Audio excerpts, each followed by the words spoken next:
The knock didn't sound urgent. That's what made it terrifying. 3 sharp taps. Not loud. Not angry. Just certain. My wife, Lena, froze mid-step in our hallway, keys still in her hand. The house was quiet except for the faint hum of the refrigerator and the wind brushing against the front porch chimes. "Were you expecting someone?" she asked. I shook my head. "No." Another knock. Louder this time. Then a voice. "Open the door. HOA compliance." That sentence didn't make sense at first. HOAs send letters. Fines. Threats in envelopes. They don't knock.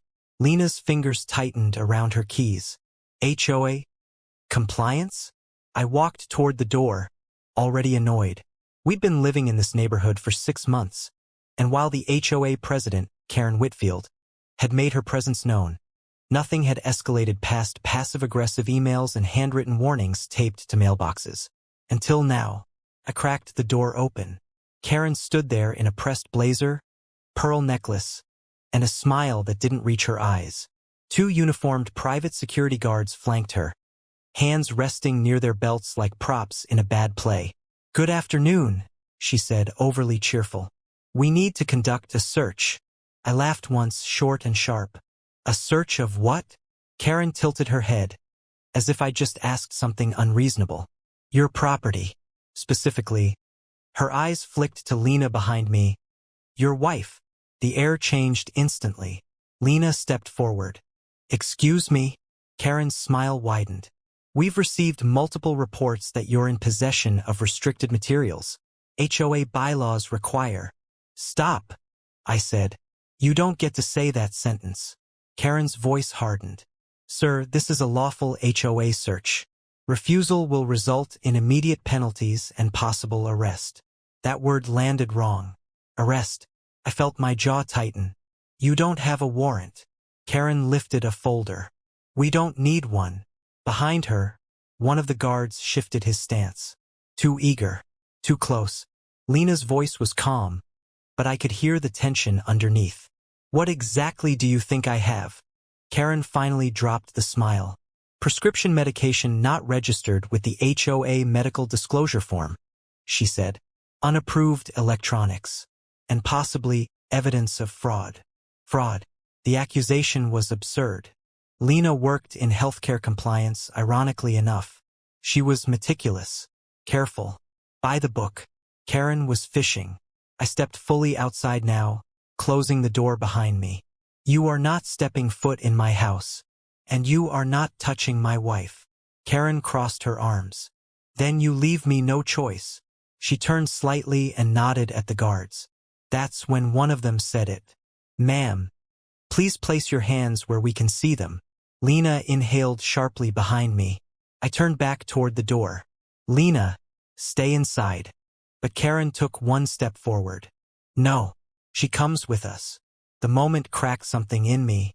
"You don't have that authority," I said slowly. "You are an HOA president, not law enforcement." Karen leaned closer, lowering her voice like she was sharing a secret. "My husband is law enforcement." That was the first wait. "What?" moment. "I suggest you cooperate," she continued, "or this gets much worse." The guards moved closer, and for half a second, just half, I wondered if this was one of those moments you read about later. The kind where you think we should have done something sooner. Lena stepped past me. "I'm not being searched," she said clearly. "If you try, I will consider it assault." Karen's eyes flashed. "You don't get to decide that." Then she did it. Karen reached into her folder and pulled out a printed document. "This is an arrest authorization," she said. "Signed." I stared at it. The paper looked real. Official letterhead. A seal at the bottom. "From who?" I asked. Karen smiled again. "My husband." Everything went silent. The guards straightened, suddenly confident. One of them took out a pair of cuffs. Lena looked at me, eyes wide now. "This isn't real," she whispered. Karen raised her voice.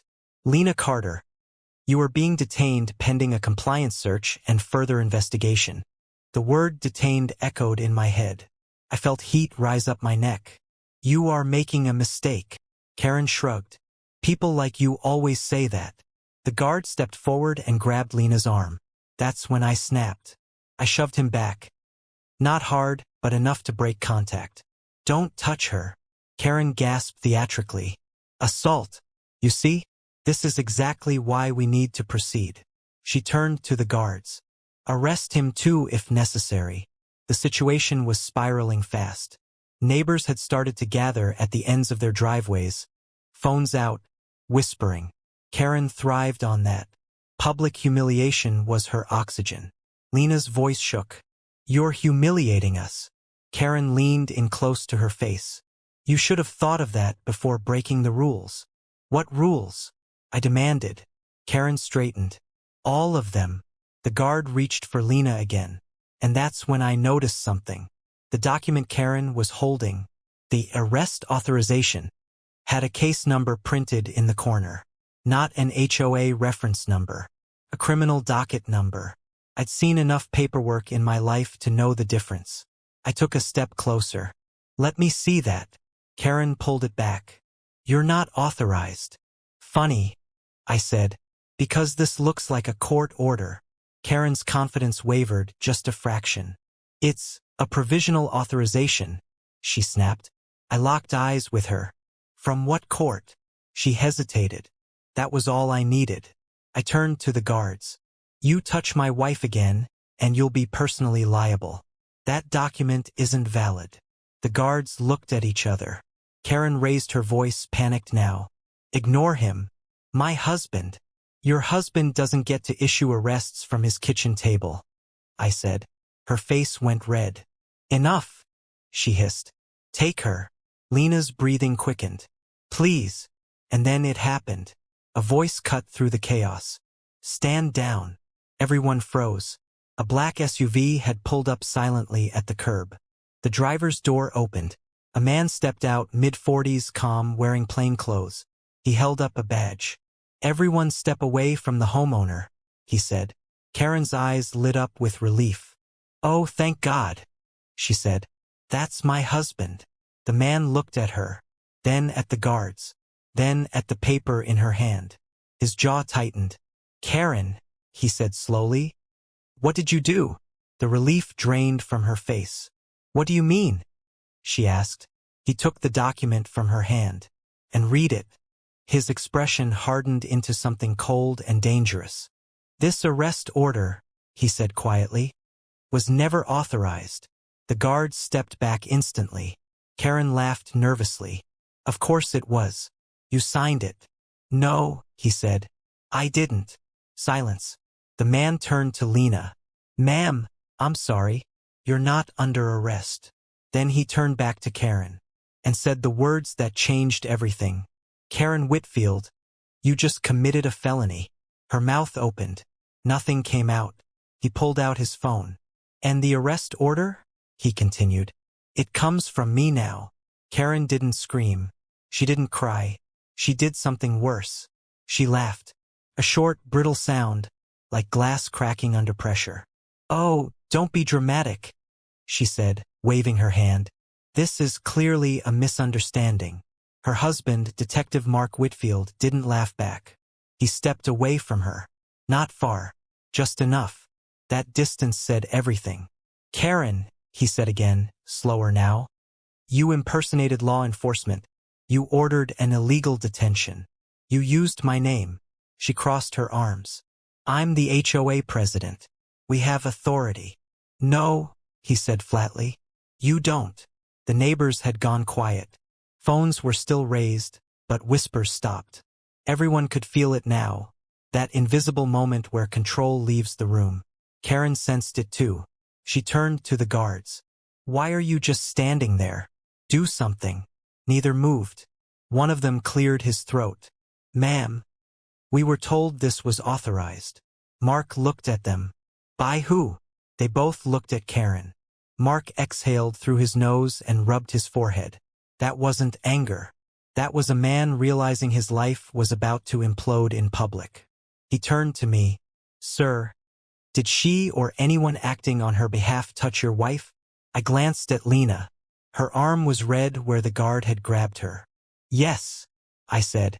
Mark nodded once. Then he turned back to Karen. That makes it unlawful detention, he said. And assault. Karen's smile finally slipped. You're taking their side? She snapped. There are no sides, he replied. There's the law. She stepped closer to him, lowering her voice. Mark, think about what you're doing. I am. She leaned in. You arrest me, your career is over. You know that. Mark didn't answer. Instead, he pulled out his radio. I need a unit, he said calmly. Possible felony impersonation and unlawful detention. My location. Karen grabbed his arm. Don't you dare. The radio crackled. Mark looked down at her hand on his sleeve. Karen, he said quietly. Take your hand off me. She didn't. That was the moment everything snapped. He removed her hand himself. Gently, firmly. Unit en route, the radio replied. Karen's breathing changed. Fast now. Shallow. She turned to the guards again. You're letting him do this? One of them shook his head. Ma'am, we're disengaging. They stepped back fully. Abandoned. Karen looked around like a drowning person searching for something to grab. Then her eyes locked onto Lena. This is your fault, she spat. If you'd just cooperated. I stepped between them. Don't. Karen's face twisted. You think you've won? I think you crossed a line, I said. She sneered. People like you always think the rules protect you. Lena spoke then. Her voice was steady, but her hands were shaking. No, she said. They protect everyone, including you, until you abuse them. Karen laughed again, louder this time. Oh, please. I've been running this HOA for 12 years. You know how many complaints I've filed? How many homes I've fined? Nobody's ever touched me. Mark looked at her. That's because nobody documented it, he said. Her head snapped toward him. What does that mean? He nodded toward the neighbors. Half this street is recording you, he said. And so am I. Her face drained of color. Sirens wailed faintly in the distance. Karen's voice dropped to a whisper. Mark, please. He didn't respond. She tried a different angle. You know what they'll do to me, she said. The board. The city. The media. You should have thought about that, he replied. Before you ordered an illegal search. The first patrol car pulled up. Then another. Officers stepped out, hands resting near their belts, eyes scanning the scene. Karen straightened her blazer like she could still project authority. Mark turned to the arriving officers. I'm recusing myself, he said immediately. Conflict of interest. One of the officers nodded. Understood. Karen's eyes widened. Recusing? Mark. The officer addressed her. Ma'am, we need you to step forward. She didn't move. I said step forward, he repeated. Karen shook her head slowly. This is ridiculous. I haven't done anything wrong. The officer looked at Lena. Ma'am, did she order a search of your person? Yes, Lena said. Without a warrant? Yes. And did she present a document claiming arrest authority? Yes. The officer nodded and turned back to Karen. Hands behind your back. Karen laughed, hysterical now. You can't be serious. The officer didn't move. Neither did she. That's when the cuffs came out. No, wait, Mark, she cried. He looked away. The metal clicked shut around her wrists. The sound was louder than it should have been. Neighbors gasped. Someone muttered, Oh my God. Karen's knees buckled. This is insane. I'm the victim here. The officer guided her toward the patrol car. As she passed Lena, she hissed, This isn't over. Lena met her eyes. It is. Karen was placed in the back seat. The door closed, and just like that, the woman who ruled the neighborhood was reduced to a silhouette behind tinted glass. But the story didn't end there, because as the officers began taking statements, another detail surfaced. One of the neighbors, an older man who'd always kept his head down, stepped forward. I have something, he said. The officer turned. What kind of something? He held up his phone. Video. From last year. She did something similar to my daughter. The air shifted again. Another neighbor spoke up. She fined us for unapproved medical equipment. My wife uses a wheelchair. A woman from across the street raised her hand. She threatened to call CPS on me if I didn't repaint my house. Each sentence landed like a hammer. Karen hadn't just crossed a line today. She'd been crossing lines for years. Mark stood apart from the crowd, staring at the ground. I approached him. "You okay?" I asked. He nodded once, then shook his head. "No," he admitted. But this was coming. He looked at Lena. "I'm sorry she did this to you." Lena took a breath. "I'm sorry you had to see who she really is." He winced. As the officers finished up, one of them approached us. "Sir," he said to me, "we'll be following up. There may be additional charges." I nodded. "We'll cooperate fully." He hesitated. "There's something else." "What?" He lowered his voice. "That arrest authorization she showed? It matches a template used internally. Someone had access." My stomach tightened. "You're saying?" I asked. He glanced toward Mark, then back at me. "Someone helped her." Across the street, the patrol car door slammed shut. Karen stared out the window, eyes wild. And for the first time since we'd moved in, I realized something chilling. This wasn't just about an HOA Karen with too much power. This was about how far she'd gone, and how many people had helped her get there. Karen didn't sleep that night. Neither did we. At 2:14 a.m., Lena jolted awake, gripping my arm. "Did you hear that?" I listened. Nothing but the hum of the HVAC. Then my phone buzzed. Unknown number. "You think this is over?" No punctuation. No emojis. Just threat. I stared at the screen until it went dark. "It's her," Lena whispered. "I know." The next morning, the street looked normal again. Lawns trimmed. Trash bins out. Kids waiting for the school bus. But everything felt wrong. Like a stage set after the actors left. At 9:03 a.m., a black sedan pulled into our driveway. Two people stepped out. Not police. Not HOA. Internal affairs. The woman introduced herself first. "Agent Morales." The man nodded. "Agent Chen." They didn't ask to come in. They expected it. Inside, Morales placed a folder on our table. "We're investigating misuse of law enforcement resources," she said. "Karen Whitfield is one piece, not the whole puzzle." I leaned back. "You think she had help?" Chen opened the folder. "No," he said. "We know she did." Photos slid across the table. Emails. Timestamps. Access logs. Karen had requested records she shouldn't have been able to see, license plates, medical disclosures, background checks. Someone inside the system had been opening doors for her. Lena's voice was tight. "Who?" Morales didn't answer immediately. Instead, she asked, "How long have you lived here?" 6 months. "And in that time," Morales continued, "how many HOA violations have you received?" 3, I said. "All ridiculous." Chen nodded. "You were flagged before you moved in." That sentence hit like ice water. "Flagged how?" I asked. Morales met my eyes. "As a problem household." Lena laughed once, disbelieving. We hadn't even unpacked. Morales flipped a page. Karen created a list. Residents she labeled as non-compliant risks. Families with medical needs. Privacy concerns. People who asked questions. She paused. "You were at the top." I felt something dark settle in my chest. "Why?" I asked. Chen answered. "Because you don't fold." The room went quiet. Then Morales said something worse. "The illegal search wasn't spontaneous," she said. "It was a test." "A test for what?" Lena asked. Morales didn't blink. "To see how far she could go." That afternoon, Karen was released on bail. By evening, the neighborhood Facebook group exploded. Posts vanished. Comments locked. Admins removed.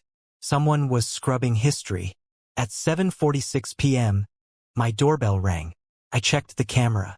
Karen's sister. She looked nervous. Not angry. Not smug. Just desperate. "I just want to talk," she said through the door. I didn't open it. "Please," she added. "Karen is not okay." Neither was my wife, I replied through the speaker. She swallowed. You don't understand what you started. That line stuck with me. What do you mean? I asked. She hesitated. The board won't let this go public. Which board? I asked. She looked straight at the camera. The real one.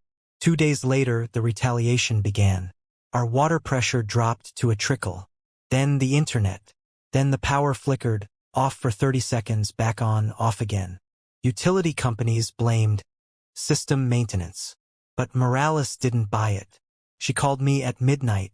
They're pressuring you, she said. Classic intimidation. Who's they? I asked. People who've been hiding behind Karen. The next morning, a notice appeared on our door. Emergency safety inspection, 48 hours. And signed, unstamped, fake. Lena's hands shook as she held it. They're trying to scare us into leaving. They're trying to see if we'll back down, I said. She looked at me. We won't. No, I agreed. We won't. That night we made a decision. We stopped reacting and started documenting. Cameras went up. Backups made. Every interaction logged. Then we did something Karen never expected. We talked to the neighbors, not as victims, as witnesses. One by one, doors opened. Stories poured out. A veteran fined for a PTSD service dog. A single mother threatened with eviction over a child's ramp. A cancer patient accused of medical fraud. Karen hadn't just abused power. She'd weaponized fear. And people had helped her because it was easier than stopping her. Until now. At the end of the week, Morales called again. We have enough for conspiracy charges, she said. But there's a problem. What kind? I asked. She exhaled. Someone inside is warning them. That night, I found my car door open. Nothing stolen. Just moved.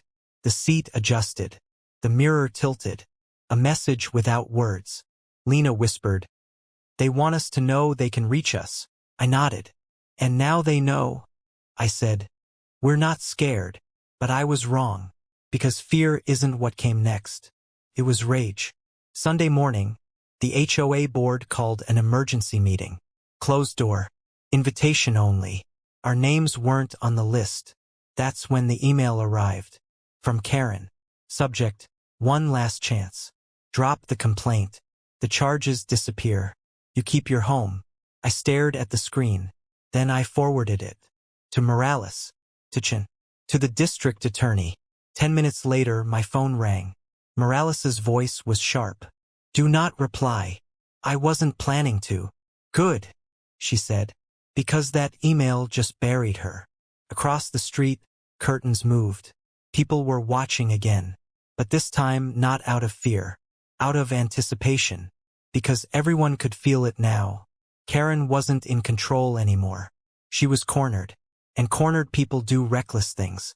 That night, as I locked the door, Lena said quietly, She's going to try something big. I nodded. Yes. And when she does? I looked at the camera feed glowing on my phone. We let her. Karen didn't wait long. She never did. Monday morning, 6:32 a.m. My phone started vibrating nonstop. Texts, missed calls, notifications stacking so fast the screen lagged. I opened Facebook. At the top of the neighborhood group, Police Car Light Emergency Announcement, Police Car Light. Pinned. Bolded. Written by Karen. Residents. Due to an ongoing criminal investigation involving false allegations, certain households are attempting to destabilize our community. For your safety, please avoid contact with the Carter residents. I felt Lena come up behind me. They're warning people about us, she said. No, I replied. She's isolating us. But Karen didn't stop there. Within an hour, our photos were posted, our address highlighted, old HOA violations reposted with commentary. The implication was clear. We were dangerous. By 9 a.m., someone had spray-painted leave on our fence. Morales arrived 10 minutes later.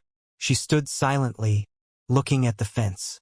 This, she said finally, is obstruction. She turned to me. And intimidation. Lena crossed her arms. She's escalating. Morales nodded. Because today is the board vote. What vote? I asked. Morales's eyes sharpened. The vote to remove Karen. That explained everything. Karen wasn't fighting us anymore. She was fighting time. The emergency HOA meeting was scheduled for noon. Closed session. Private property. No recording allowed. Classic Karen move. But Karen made one mistake. She forgot about Linda Perez. Linda was the quiet one. Treasurer. Clipboard woman. Always sitting 2 seats down. Never speaking unless spoken to. She called Lena at 10:17 a.m. I have something, Linda whispered. And I'm scared. What kind of something? Lena asked. Proof, Linda said. That Karen knew the arrest order was fake. The room went very still. Linda continued, voice shaking. She told us. At a board dinner. She said Mark would clean it up if it went too far. I closed my eyes. Morales stood up. Where are you? Linda gave an address. Morales didn't hesitate. Don't go to the meeting. But they'll know. Let them, Morales said. You're done protecting her. At 11:58 a.m., as the HOA board sat down behind closed doors, the live stream went live. Not from us. From Linda. She sat at her kitchen table, hands shaking, camera pointed straight at her face. My name is Linda Perez, she said. I'm the HOA treasurer. Viewers climbed fast. Neighbors. Former residents. People who'd moved away. She didn't dramatize. She didn't rant. She just told the truth. About the list. About the favors. About the fake authority. And then she held up emails. Karen's words. Karen's plans. Including one sentence that ended everything. If the police get involved, Mark will handle it. By the time the board realized what was happening, it was too late. The chat exploded. She said, what? Call the cops. I knew it. At 12:21 p.m., the front doors of the meeting hall opened. Police walked in. Not internal affairs. Uniformed officers. Karen stood up so fast her chair fell backward. This meeting is private, she shouted. You can't. Actually, the officer said calmly. We can. He read from a paper. Karen Whitfield, you are under arrest for obstruction of justice, witness intimidation, conspiracy, and abuse of authority. The room froze. Karen's mouth opened, closed, opened again. This is harassment, she screamed. I'm being targeted. No, the officer replied. You were documented. As they cuffed her again, this time in front of her peers. Someone in the room started clapping. Then another. Then half the room. Not celebration. Relief. Outside, cameras waited. News vans. Phones. Karen was let out, head down, hair disheveled, blazer wrinkled. The same woman who once ruled the sidewalks with fines and threats now couldn't even look up. By evening, the story was everywhere. HOA president arrested for illegal search and conspiracy. Officer's wife abused power. Board complicit. Mark Whitfield resigned that night. Not fired. Resigned. His statement was short. I failed to stop misconduct sooner. That silence said more than any denial. At sunset, Lena and I stood in the driveway. Neighbors walked over. Not all at once. One by one. Apologies. Thank yous. Stories they'd never told. An older woman pressed Lena's hands and whispered, You saved us. Lena shook her head. You saved yourselves. Across the street, Karen's house was dark. For the first time in years, Morales joined us. This goes to trial, she said. She'll fight. I know, I replied. Morales looked at the fence, still marked with leave. She wanted you gone, she said. I nodded. She just forgot one thing. What's that? Morales asked. I met her eyes. We weren't alone. The courtroom was smaller than I expected. No drama. No marble columns. Just wood. Fluorescent lights. And a quiet that felt heavy enough to press on your chest. Karen sat at the defense table in a gray suit that didn't quite fit right. No pearls. No blazer. Her hair was pulled back tight, like she was trying to hold herself together by force. She didn't look at us. Not once. Lena squeezed my hand as we took our seats. "This is it," she whispered. I nodded. Karen's attorney stood first. Confident, polished, expensive. He spoke about misunderstandings, overreach, good intentions gone wrong. She was attempting to protect her community, he said. She relied on her husband's position and believed she had authority. I watched the jury. No one nodded. Then the prosecution stood. And everything changed. They didn't start with Karen. They started with Lena. On the morning of the illegal search, the prosecutor asked, "How did you feel?" Lena swallowed. Afraid. Of what? That I would be touched. That I wouldn't be believed. That my no wouldn't matter. You could hear breathing in the room. Then the evidence came. The fake arrest order. The email. The videos. The live stream. Each piece wasn't just proof. It was a pattern. The prosecutor turned to the jury. "This wasn't a mistake," she said. "This was practice." Karen's attorney objected. "Overruled," the judge said. Karen's jaw tightened. Then came the witnesses. The veteran. The single mother. The cancer patient. Different faces. Same story. Fear. Threats. Silence. Karen stared straight ahead. When Mark was called, the room shifted. He looked smaller than before. "I should have stopped her," he said. "I didn't." No excuses. Just truth. The defense rested early. They had nothing left. The jury deliberated for 4 hours. We waited. No talking. No pacing. Just the sound of time passing. When they returned, Karen finally looked up. The foreperson stood. "On the charge of unlawful detention, guilty." Karen flinched. "Impersonation of law enforcement, guilty." Her shoulders slumped. "Conspiracy, guilty." A sob escaped her throat. By the final count, there were no surprises. Every charge, guilty. Karen collapsed into her chair. The judge didn't raise his voice, didn't lecture. He just said, "Power does not make you untouchable." Sentencing came later. Prison time, probation, permanent removal from the HOA, a lifetime ban from serving on any board. When they led her away, Karen finally looked at Lena. Just once. There was no hatred in her eyes. Only shock. Outside, reporters shouted questions. We didn't answer. We didn't need to, because the story wasn't about us anymore. It was about everyone who had stayed quiet, and finally didn't. 3 months later, the neighborhood felt different. Lighter. The HOA was restructured. Transparent. Boring. The way it should be. The spray paint on our fence was gone. But we left one thing untouched. The security cameras. Lena noticed and smiled. "Just in case." "Just in case," I agreed. On the first warm evening of spring, neighbors gathered in the street. Kids played. Music played. Someone grilled. A woman who'd once avoided eye contact raised a glass. "To saying no," she said. People laughed. I felt Lena lean against me. "You know what she never understood?" she said. "What?" "That authority only works if people believe in it." I nodded. "And fear only works," I added, "until someone refuses it."